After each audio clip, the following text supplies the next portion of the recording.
As more birds arrive, competition for the best nesting sites heats up.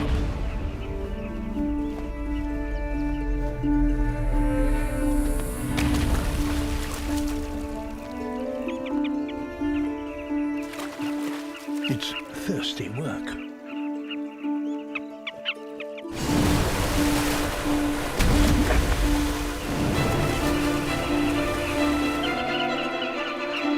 In the sudden commotion, they're vulnerable from below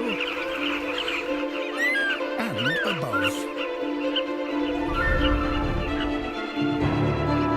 African fish eagles.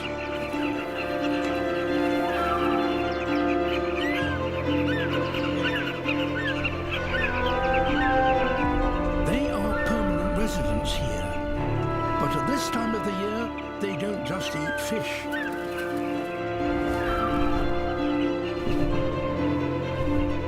The safest place to be is inside a burrow.